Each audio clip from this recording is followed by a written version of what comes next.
I should. That's going to be the next big thing. And the truth of the reality is, the most successful people in the world do the same thing over and over again for just a really long period of time. That's it. Like, there's very few entrepreneurs that are just so successful at doing multiple different things. And you know them for multiple different things. You're like, oh yeah, that guy does X, and he's super good at it, and he also does this, and he also does that. It's like, no. Every great anything, doesn't even have to be an entrepreneur, is like really good at one thing. You know, LeBron James plays basketball. That's what he's really good at. He's done it for his entire life. You know, he's entering his 22nd year in the NBA, and he's still doing it at a high level. Now, does he have other hobbies and things he does on the side? Does he have other, business interests? Absolutely, he does. But he still knows the main thing is the main thing. So many times in business, we get shiny object syndrome because we see people making easy money, or so it seems, in some other lane. And we're like, man, I bet that looks way easier than what I'm currently doing. And I'm here to tell you, they think what you're doing is also way easier than what they're doing. That's what they do. Every time I've ever talked to other entrepreneurs, because I get the opportunity to interview all these guys on podcasts and everything else for a living, and it's always the same story. These guys are really big, and they're telling me about what they're doing. I'm like, dang man, I think I want to do that. And they're like, dude, I really want to do what you're doing. And I'm like, no, you don't. Trust me, I know what I'm like. You don't want to be doing this, man. And they're like, no, but you get to do this, and I don't get taxed. I got to pay all these taxes. You guys don't have to pay taxes in real estate. I'm like, yeah, but you don't ever have any money because you're always putting it in the next deal, So we both just don't have money. So it's just going in different ways. So the grass ain't always greener, right? You see people on YouTube and influencers, and you're like, dude, that would be so easy if I had a following. And then you talk to the YouTuber, the influencer, and you're like, bro, I got to deal with all this hate, all these comments, all this scrutiny, and all this stuff, people talking crap. Like, it's just different. The moral of the story is every business has problems. Every business has upside. The best business to be in is the one that you're probably already doing and that you've had success in. It's probably not some new business that you've never done before. Now, if your business is failing, it looks like the industry's not going to be good anymore. It looks like, the world is changing, AI's transforming it, tech is transforming it. That's a little bit of a different story. But in most businesses, we can keep doing the same thing, and we just got to do it better. I was coaching one of our students, and he presented yesterday. His name was Kevin, and he's out of Columbus, and it's funny, he's a typical real estate guy. He is an agent, he's a real estate investor, he also does construction, he is managing projects. They had like 3 other things. And, I told him, I go, bro, you don't do any of these well. Why? Why are you doing all these things? You're just like average at best at all of them. Like, it's hard to be known when you're just average at everything, right? And so we got him really to focus in on one of the niches. And so, he finally committed to focusing on one thing. We started to get rid of the other things, and guess what happened? Within about 3 months, he was already doing 6 figures a month in the one thing, like almost net. Okay? It just took a couple of months to get there. You know what he ended up doing? He hits me up, he says, dude, I think I gotta figure it out. Do you think I should get back on social media and start being an influencer? I'm like, what is wrong with you? And I'm like, this is a 101 guy who pays me $100,000. I'm like, bro, no. Put the phone down, okay? Pick up your headset and keep calling sellers. Don't film yourself doing it. Just keep doing what's getting you these results, okay? Does that mean that social media is bad? No, it doesn't mean that social media is bad. It just means that there's a time to focus on one thing, and you need to run it through the ground until you reach a point where it finally is not like you've plateaued and you got to figure out what's the next move. You know, I was showing our students this graph yesterday. I don't know if you guys can get me the marker. But it's just the graph of how businesses plateau. And it's so important because people just don't understand why plateau happens and, you know, what to do. Yeah, let me give me that expo. Here we go. And I was just telling them, like, people think business growth looks like this, and it really doesn't. Business growth looks like this. You start here, you have a great idea, it's going well, right? And then you hit a plateau, and you're like, crap, what do I do? What most bad entrepreneurs do, or inexperienced entrepreneurs do, is they say, well, I guess this is the cap of the business. You know, I was listening to John Maxwell talk about the lid. You guys remember him talking about the lid of leadership, or whatever he called it? It's like, man, this is it. And it might be it for your current skill set, that this is the lid at which you are capable of. But you have a choice. You can try and just keep the business at this level because you choose not to do anything different, or you're going to make the choice to invest into something new that is going to take you to the next level. Now, investing in something new is totally different. It could be investing in yourself and getting coaching. It could be investing in employees and talent. It could be investing in new marketing channels and new lead sources. It could be investing in machinery if you got a print shop. It could be investing in new tech if you're in one of these other industries. Either way, to get to the next level, you need to do something that you currently don't do. And it is going to cause you to dip because it costs money. And you're gonna have to get out of your comfort zone to get to the next level. Because if you just stay here, you can stay here with your current resources, your current knowledge, your current employees, your current leads, your current staff. You'll stay in the same place at best case scenario. Worst case, you're gonna go like this and then slowly die off. At some point you will die, okay? But if you make no choice to change, the best thing that could happen is you kind of just plateau for a longer period before you inevitably fall off. Because your competition, by the way, they're taking risk and getting better. So if they're taking risk and getting better, you will die eventually. And I think John actually said it best. He said so many things that I thought, but I couldn't ever relate, was that he was like, if the person has vision and they can see way bigger than you and they can see further out than you lose. And I've always said that because I'm a guy who's always thinking very far out, and I think big too. And it's like, bro, I already know where this game plays out in the next 6 months, in the next 12 months, at least in my industry. Now, it hasn't happened yet, so it's gonna be, I'll be proven right or wrong. But the point is, I've been right more times than I've been wrong when it comes to the things I know. And so if that's the case, and I already know what moves to make today, and what to invest in for today that's gonna pay me a lot tomorrow, then I'm gonna win the competition. Because the competition's staying here hoping for something to change. And I can tell you right now, my main field, which is real estate, people are just falling off every day. And that's what John said. He was like, bro, this is the best time. Your competition is falling off. This is the time to go take ground because they're not even paying attention. So long story short, what ends up happening is, with growth, you have to make an investment and do something. And you don't know how long it's gonna take for it to hit. You don't know how long it's gonna go. But inevitably, you're gonna catch this whole new wave once you make that investment and you figure out what it is you need to do. And then, this is the amazing part about being an entrepreneur, you plateau again. That's how it goes. You plateau again, and then you have the choice. You make the investment, but some people, they get scared. Some people get scared and they make a little bit of an investment and then it doesn't work and they retreat back to what's comfortable. And then they just get stuck and they plateau again. The best entrepreneurs figure out, they do R&D, they invest, they test, they figure out what they need to do, and then that propels them to the next level again. And this is actually the chart of how growth happens.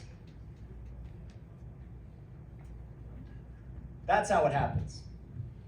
If you are not willing to invest into the unknown, you will never grow. Your business will stay the same at best.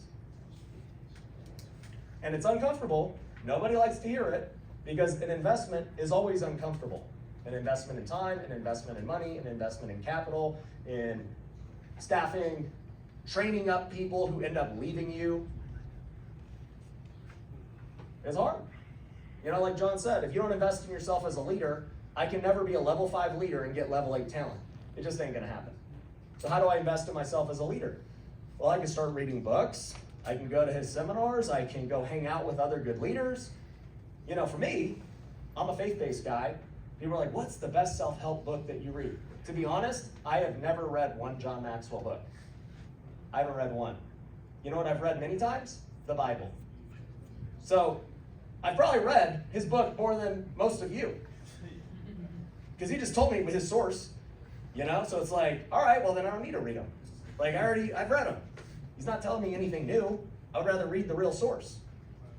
You know, it's not to say, you know, don't read his book, but I would rather you read the Bible than read his book. And so I'm a little more upfront about faith than maybe John is in that, no, like I will push it on you because like, it's stupid to read a secondary source. Why not read the real source? He just told you the real source. Why would you read the secondary piece of that? That's stupid. So, nonetheless, it's like, this is what it takes to grow. And that's uncomfortable for some of you guys to hear. It's like, wow, like, I was pumped to go read this book. Now I'm not. But that's the way it goes down, you know? Like, for me, even as I think about what's the next level for my life and my business and everything else, it's like, okay, if I'm gonna be more bold about my faith, what does that do for the next level of life and business for me? Okay? There's gonna be a dip, you'll lose some people along the way, but guess what? You probably gain a lot more people along the way too, right? So taking risk is not just about money and time and everything else, it could also be offending people, reputation, changing your market, okay? What if you change the people you advertise to? What if you change your customer base, your avatar? That might get you to the next level. You know, I was telling our students, it's funny, like every big company has to go through this, right? The biggest companies in the world, Apple, Google, Facebook, they all have to change significantly. Like what got Facebook to the next level was acquiring companies. Like Facebook itself hasn't changed in like 10 years, right? Has Facebook really changed? I haven't seen it change at all, right? But you know what they did good? They started acquiring. They got Instagram, which became bigger than Facebook in market cap. They got WhatsApp, which became the biggest text messaging platform in the world, you know? And I was just telling them the story about Instagram's origin. You know, Instagram's original audience and Instagram's original app was literally taking pictures of whiskey. It was called like Bourbon or something, like that was the name of the app. And all they did was, it was just a club for people who liked posting pictures of their whiskey. It's really stupid when you think about it. But there was a market for, like, it was a small market of people who wanted to just post pictures about whiskey, and there's those whiskey aficionados or whatever you would call them. But anyways, they realized that, okay, this market's kind of small, let's change our avatar. Let's change our avatar to just people who like posting really high quality pictures. And so they rebranded, and then Instagram's born. And then Instagram pops off as a picture app. And then guess what? They run that play for like 5 years, 7 years, and then TikTok comes along. TikTok says, no one cares about pictures, everybody wants video. So Instagram has to change their game, and they have to become a video app. And now, most of the Instagram content you see are just reels. So in the last 10 years, Instagram has had to change. You know, they were $1 billion when Facebook bought them, which people thought was an overpay. Now, Instagram as a standalone app is probably worth hundreds of billions. And they have to keep adapting too. So my question to all of you guys is, number one, write this down. Can you commit to one thing? So many of you guys are running multiple things right now that are all just average at best. And some of you guys have maybe something that's great, but you're thinking about something that's average and doing. And I'll even say this, right? And I'm the real estate guy. I'll get a lot of really successful business owners that are like, Ryan, I want to get into real estate. I'm like, okay, what do you want to do? Well, I think I might like flip a house or two. I'm like, why would you do that? And they're like, because like, I got some extra capital, you know, I can look at some deals on the side, you know, and everyone says real estate's good, maybe I'll get a rental. And I'm like, dude, you know how much time it takes to find a deal and to manage a deal and do all that, and you're not an expert? You gotta go learn what a deal even looks like. You're gonna spend so much time. Let's just say you're successful and you get one deal. Actually, let's say you're ultra successful and you get 5 deals. You're like, dude, killed it, got 5 deals. It's like, bro, congrats, you made an extra 100 grand this year. Maybe 200 grand you made. If you're already ultra successful in your business, then you're probably making a lot more than 100 grand. So why not just put all that time and effort and energy into figuring out how to quantum leap your business to the next level and go from 300 grand a year to $1 million a year? Because it's actually easier to get your business from 300 grand to $1 million than it is to, you know, have your business at 300 grand and then go figure out how to buy 3 rental properties. It is. But we don't think of it that way. We're like, our business, you know why we think we start looking for rental properties and other things?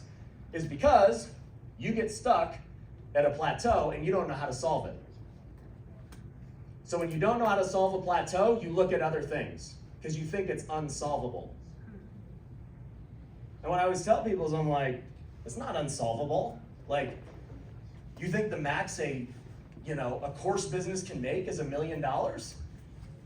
I know guys that are making $100 million in education. So clearly your course can make more than $1 million a year. You're just at a plateau and you don't know how to fix it. So you have a choice. You can start a new thing, which is, by the way, I'm only saying this from experience. That's what I always did. You know, I started new things because I would get stuck at a plateau and I would be like, well, I don't know.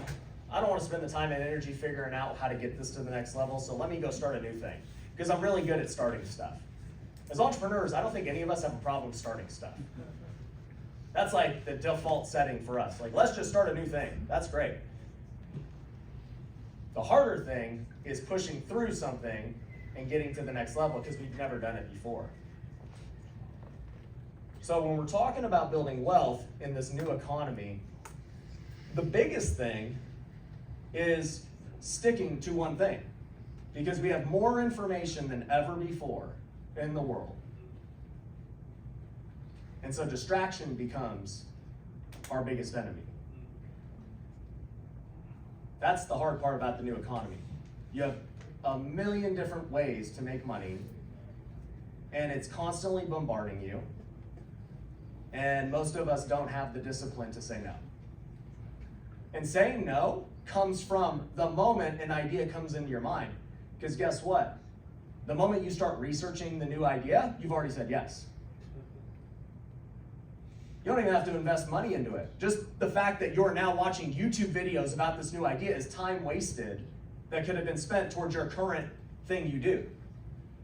And so a lot of entrepreneurs like to call, I don't even know what I call it. I just call it like entrepreneur Netflix. It's essentially just entertainment of learning. It's like, oh, well, no, I'm actually learning. I'm like, no, you're being entertained. You like researching new ideas and ways to make money and how other people are doing it. It's just entertainment for you. You're not actually learning. And so you have to constantly think about, man, how do I stay focused on what I'm doing? And how do I break the plateau of my current thing? I need to quit looking at all these other new things and pick one thing, especially if I'm already successful at it. If I'm already successful at it, there's a way to get to the next level. I just haven't figured it out yet. I'm just in the plateau. The answer is not a new thing. 99 times out of 100, if you're already making multiple 6 figures in a business, the answer is not a new thing. If you're already making multiple 6 figures, the answer is not a new thing. You have not even come close to scaling your business or breaking through. Even if you're at 7 figures, the answer is still not a new thing. I didn't hear any business from any of you that like caps at $1 million. Okay? Crypto has a $1 trillion market cap. Courses sell hundreds of millions, billions of dollars a year. Print shops, I just was on a plane with a guy who had a $60 million print shop. Like, there's so much upside in every single business. We just have to figure out how to break through to the next level. And by the way, most of you guys have been in this business probably for years, right? Why do we think that we can somehow become an expert in some new thing we've never done quickly? Like, that's the crazy part. Like, that's the illogical part. We're like, well, you know, I'll just become an expert over here. You know, like, it seems easy. Not everything seems easy until you actually go into it. So, rule number one is just making sure you guys stay focused and do the same thing. Don't get shiny object syndrome. The last part is this.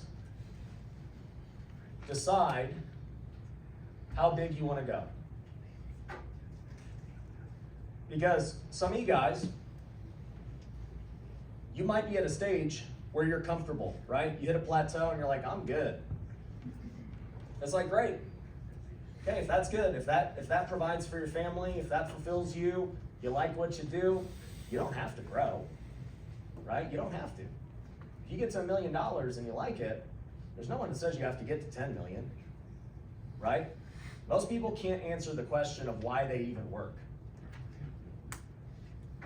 You just really sit down and think about it. I had all of our students yesterday go through an exercise. Just think 3 years ahead of where they actually want to be. The reason I did that is because it's like most people can't even answer the question of why they want a certain thing. Why do you want to make $1 million? Why do you want to have a portfolio? Why do you, like, could you really answer it? Or did you just set an arbitrary goal because it's just what you're supposed to do? That's just what, you know, I want to grow, I want to get bigger. If you don't have a meaning behind why you're doing it, why you want to grow, then you will plateau and you'll never break through because the why isn't big enough. And you don't necessarily have to love the business. I don't love flipping houses. I actually really don't even like it, okay? But I've done it almost 1,000 times because we're really good at it. And guess what? By being good at it, it's allowed me to make a lot of money. It's allowed me to teach a lot of people. It's allowed me to be able to talk on stage and online and people listen to me because of it. And that allows me to fulfill my other purposes of sharing the gospel and teaching people and helping them out. Flipping houses is just a mechanism to go do a deeper why. And so I understand I have to keep getting better at business. I need to keep making more money. I need to keep getting more influence to go live out my real purpose. Because guess what? If I don't have success in business and I don't know things, you're not here listening to me today. But because I have, you'll sit here and listen, and then I can tell you the real truth. What I was just telling you earlier. I'm like, read your Bibles. Don't quit listening to me. Go read your Bibles, right? But it's only because of the authority from building a business. So understand why you're even trying to grow, why you're even trying to build. Because if you do, that'll push you through the really hard times. Because guess what? It's really hard to run a business. You're gonna lose money. People are gonna not like you. Customers are gonna get mad at you. Investors are gonna get mad at you. You're gonna beat your head against the wall trying to figure out why this thing's not working. You're gonna hire people that say they can help you and they can't. People are gonna let you down. All these things will happen running a business. But it's all good, as long as you know why you're doing it. All that stuff, you're just like, yeah, it's whatever. It's all good. So, make sure you guys do that. Make sense? Cool. That's all I got for you guys. Thank you. Good stuff. All right.